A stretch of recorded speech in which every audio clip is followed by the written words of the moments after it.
En matière de santé, les enseignants passent par un organisme, la MGEN. Depuis 64 ans, la Mutuelle Générale de l'Éducation nationale gère la sécurité sociale du personnel enseignant. Mais c'est aussi une mutuelle professionnelle.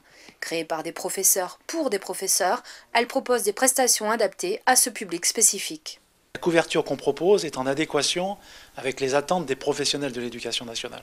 Bien sûr, il y a la partie santé, mais il y a la partie complément de salaire en cas d'arrêt de travail, il y a la partie invalidité, il y a la partie santé au travail qu'on essaye de prendre en charge à travers des études, des recherches et un système de protection qui est adapté à cette situation. Il y a toute une partie prévention, par exemple. Quand on est enseignant, on utilise beaucoup la voix. Donc la voix, ça ne s'improvise pas quand on parle toute la journée. Il faut savoir placer sa voix, surtout devant un groupe de 30-35 élèves dans un établissement un peu agité. Il faut savoir utiliser sa voix par rapport à la spécificité d'enseignant, la prévention, la prise en charge si jamais on a un problème de voix. Tout ça, c'est pris en compte soit dans les prestations, soit dans les établissements MGEN. Autre particularité, le niveau des cotisations est calculé en fonction des revenus de l'adhérent.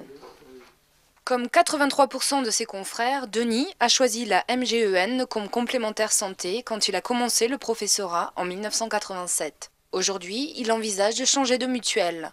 Peu utilisateur de la MGEN car rarement malade, il regrette l'évolution de ses tarifs qui ont augmenté de 20% ces 2 dernières années. Il faut que je vois d'autres mutuelles et que je les compare.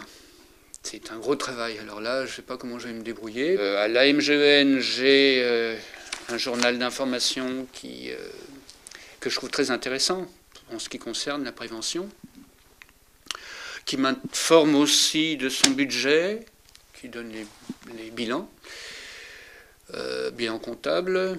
Donc ça, je trouve ça très intéressant, ce que doivent me donner aussi les autres mutuelles. Bref, il faut que je fasse ce travail-là. Face aux médicaments moins bien remboursés, les mutuelles ont tendance à augmenter leurs cotisations. C'est d'ailleurs pour une question de budget que Jérémy a choisi de ne pas souscrire une complémentaire santé. J'ai été contacté à plusieurs reprises et jusqu'à maintenant, j'ai pas pris la décision d'adhérer à une mutuelle, essentiellement pour des questions d'argent. C'est vrai que je fréquente très peu les médecins, les hôpitaux, je me soigne peu. Et donc,